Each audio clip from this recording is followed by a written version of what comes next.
Jaden's Nether expansion brings a massive overhaul to Minecraft's Nether, adding a wealth of new content to explore, including fresh biomes, intricate structures, and new mobs. With its extensive range of features, the mod offers a unique and enriched experience for Nether adventurers. Since the mod is vast, this video will only highlight some key features, but it's highly recommended to dive in for a full exploration. It will transform your Nether journey into something truly distinct. Spore shrooms are bouncy blocks found in most vanilla and modded Nether forest biomes. When placed outside their native biome, they emit particles unique to their home environment. Spore shrooms can be bounced on by entities and absorb all fall damage. Using bone meal on Nylium causes spore shrooms to spread to nearby empty spaces, making them a renewable resource. Geysers can be found in almost every Nether biome, with each variant matching its respective environment. Stepping on a geyser propels entities much higher than a spore shroom bounce, while inflicting a small amount of fire damage, offering greater vertical travel at the cost of slight harm to the user. When placed outside their native biomes, geysers emit particle effects reminiscent of their original biome, similar to spore blossoms. This effect can be disabled by sneak placing the block. The Soul Sand Valley has undergone a complete overhaul, transforming into a chilling, barren landscape filled with fossils and trapped souls, teeming with paranormal energy. Chapels are small, eerie structures scattered across the biome, guarded by two skeletons. Inside, you'll find a loot chest containing various items and the prized Sanctum Locator Compass, a tool used to locate the nearest sanctum, an even more mysterious and rewarding structure hidden within the depths of the valley. The Sanctum is an imposing ancient fortress that rarely spawns within the eerie Soul Sand Valley. Its sprawling layout consists of several interconnected sections, with the central church always serving as the focal point. Acting as a hub, the church allows players to stash loot in empty chests or replenish supplies before venturing into more dangerous areas. Branching out from the church are the streets, which link various landmarks and hide brazier chests filled with loot. The arenas contain the Treacherous Candle, a key reward guarded by fierce enemies. Beneath the surface lies the Crypt, an underground segment filled with even more brazier chests waiting to be discovered. Exploring the Sanctum provides endless opportunities for both danger and valuable rewards. The Treacherous Candle is a special block found within Sanctum arenas. When lit, it'll activate a gauntlet that summons a variety of mobs in waves that you'll have to defend the candle against. The candle spawns waves of mobs in intervals of 32 seconds each. These mobs will immediately target the candle and attempt to break it, and you'll need to defend it by manually take these mobs. Aggression by hitting them. There are multiple waves, each more difficult than the last, and if you can keep the candle alive for that long, you will be rewarded with Treacherous Flame. The reward scales depending on how many players were present, meaning everyone will get an equal amount of flames in multiplayer. Additionally, inside the arena towers, you can find 4 treacherous candles on each level of this building. The difficulty and fire rewarded from the candle scales the higher up you go. You can visually tell what tier the candle is by seeing what block is underneath scaling from. Apparitions are eerie flying melee mobs that actively pursue both players and piglins within a 16-block radius. Their behavior varies depending on their preference trait, which can be recognized by unique animations, allowing them to target specific mobs beyond just players. While most apparitions are hostile, there is a rare docile variant that only becomes aggressive when provoked. One of their more terrifying abilities is possession. When an apparition kills certain mobs, it can take control of the body, transforming it into a mutated version of the original. Additionally, most projectiles phase harmlessly through apparitions, making them nearly immune to ranged attacks, with only a few specific weapons capable of inflicting damage.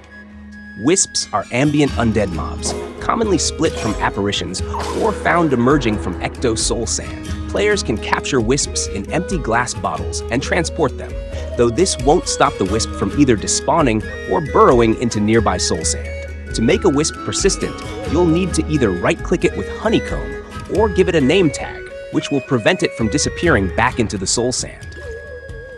Vessels are hostile undead mobs, represented as skeletons possessed by apparitions.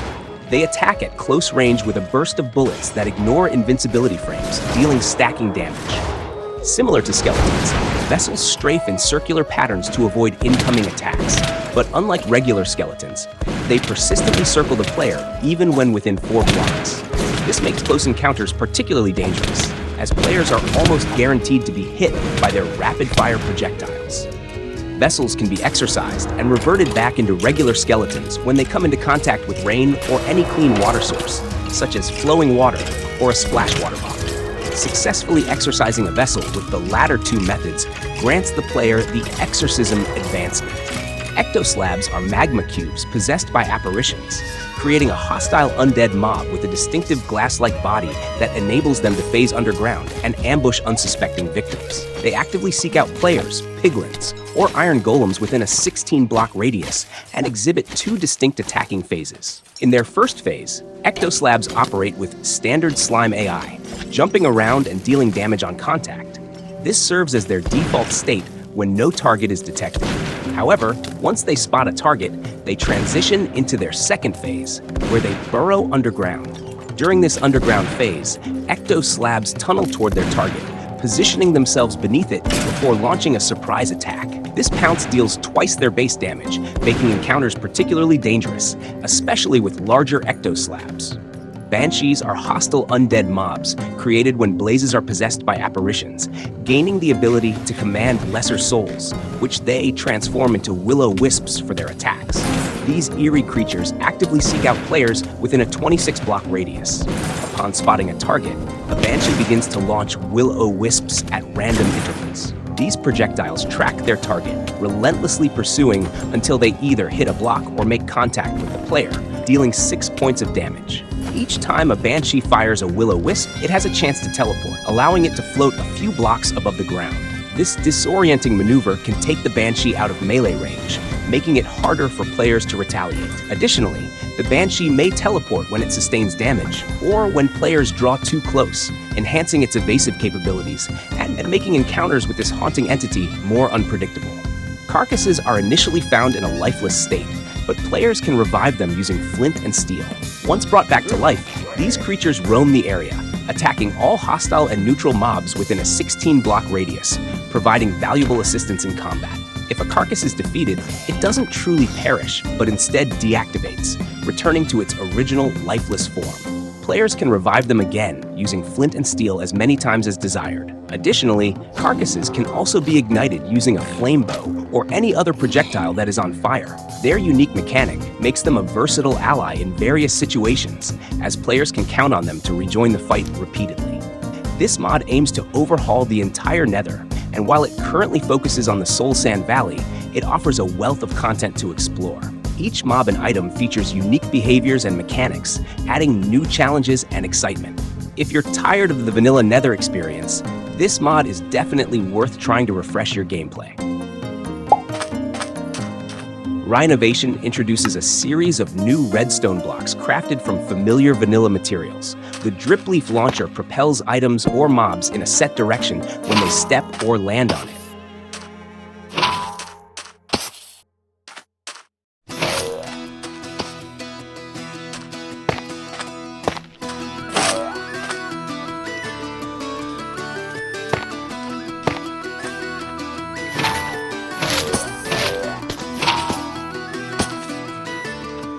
The Harvester automatically detects and collects fully grown crops when powered by redstone, ensuring efficient farming by instantly replanting them.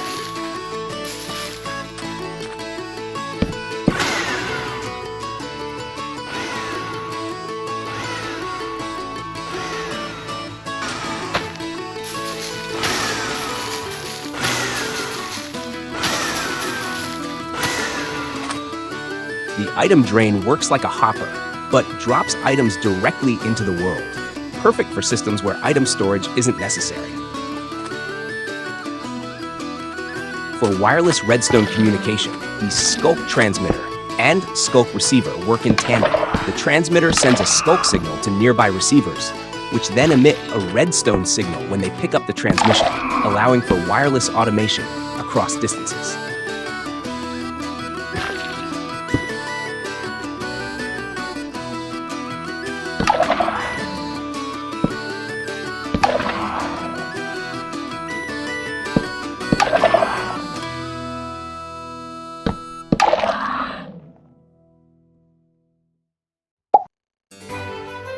This mod brings the Pale Garden biome showcased in Minecraft Live directly into the game, allowing players to explore it in the overworld. While wandering through this eerie biome, players may encounter the Creaking, a creature that primarily appears at night and retains nearly every feature from the Minecraft Live demo.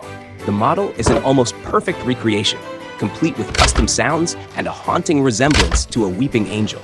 The Creaking is an indestructible tree spirit. When players face it, it remains completely still, emitting the sound of cracking branches when attacked, but taking no damage.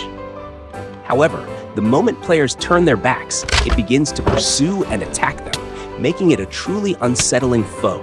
Combined with the dark and eerie atmosphere of the Pale Garden at night, the presence of the Creaking elevates the creepiness to a new level. If you're eager to experience this terrifying creature and the unique mechanics it brings, downloading this mod offers a perfect preview of what's to come.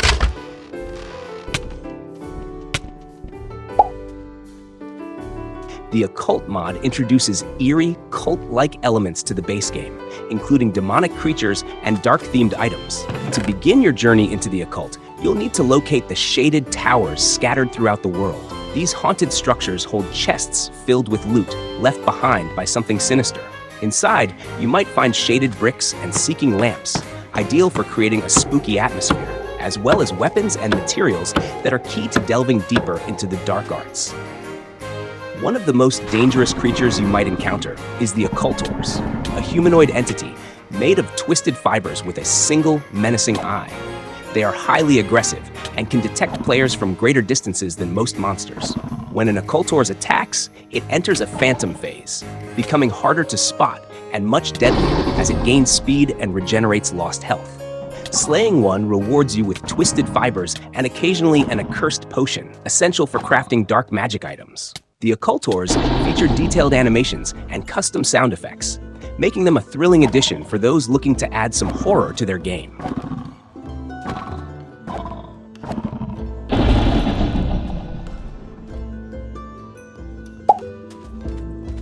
This mod is an add-on for Cobblemon, introducing Cobblemon creatures with a style inspired by the Create mod. Players can now capture Regiate, a steampunk-themed Cobblemon. Regiate's body is built from mechanical parts straight out of the Create mod, resembling a robot from the Steam era.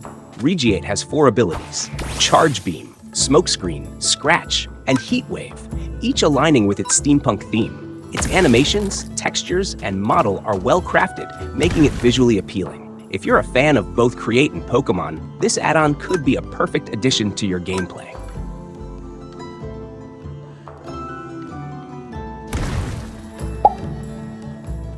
Archer's Expansion is an add-on for the Archers mod, introducing 3 new Archer spells with unique abilities and armor sets tailored to each class: Tundra Hunter, Deadeye, and War Archer. Tundra Hunter specializes in freezing enemies with arrows for added damage. Their passive ability, Frozen Shot, slows enemies with every shot, stacking over time. Arctic Volley lets you fire 8 arrows at once, dealing icy damage.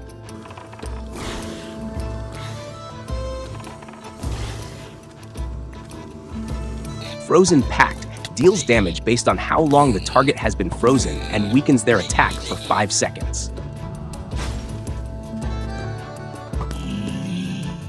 Enchanted Crystal Arrow fires a powerful projectile that stuns enemies.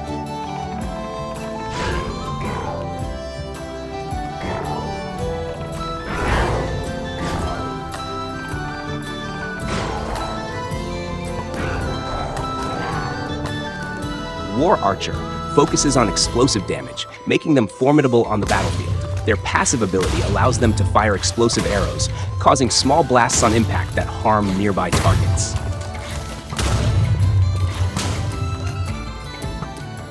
Dual Shot fires 2 arrows simultaneously, while Point Blank Shot knocks enemies back with a powerful shot. Pin Down immobilizes targets, preventing movement. Although War Archer is more aggressive, it lacks the control Tundra Hunter provides, making them a great duo for complementary playstyles. Deadeye is a quick and elusive bounty hunter. Their passive skill boosts speed with each shot, stacking up to 5 times.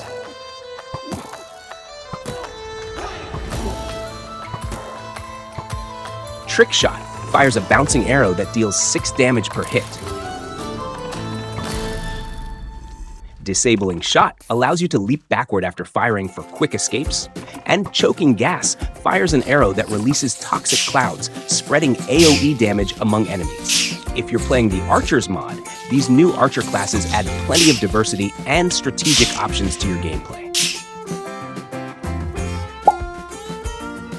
This mod modifies the weapons used by Pillagers, replacing their traditional crossbows with pistols or shotguns when they spawn. These new firearms pack a much greater punch, capable of dealing more damage and breaking shields more easily. Additionally, the Pillagers are now immune to friendly fire, making them more cohesive and dangerous as a group. The mod also supports data packs, allowing similar weapon adjustments for other villager-based mods. For example, you can configure guard villagers or villager recruits to spawn with guns instead of crossbows or other weapons, helping to balance their combat power against the Pillagers. This prevents raids from becoming too one-sided in favor of the Illagers, making village defense more intense and challenging. Dark Side of the Moon transforms Minecraft's nighttime into a truly pitch-black experience. Once the sun sets, players are plunged into complete darkness, with the darkness effect applied for the entire duration of the night. The mod makes navigating and surviving much more intense, as enemies can now sneak up on you without warning. Creepers may silently approach and explode, while skeletons could snipe from the unseen depths. Even using night vision potions only partially reduces the oppressive darkness, maintaining a constant sense of tension and uncertainty. If you're looking for a way to make the night more terrifying and challenging, this mod offers an intense, nerve-wracking twist to your Minecraft experience. Phaz Medieval Gear is a compact mod that adds 4 medieval-themed armor sets to Minecraft, perfect for enhancing any medieval-themed mod pack. Each armor set comes with detailed 3D textures, giving them an authentic medieval feel. Plus, all the armor sets are compatible with shaders, ensuring they look great in any lighting setup. If you're looking for a small but immersive addition to your medieval world, this mod offers a great visual upgrade. Pirates of the Craft introduces pirate ships to Minecraft's oceans. As you sail, you may encounter these straw hat-wearing pirates aboard their ships. Inside, there are loot-filled resources, and if you delve deeper, you might even rescue imprisoned villagers from the ship's hold. On the deck, you'll find the captain's quarters. Defeating the captain rewards you with his exclusive cutlass, a powerful weapon to wield.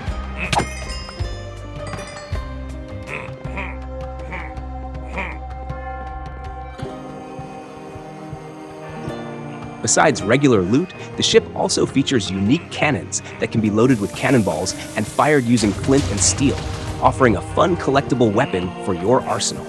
If you're looking to spice up your seafaring journeys with some vanilla-style enemies, this mod adds a perfect touch of pirate-themed action.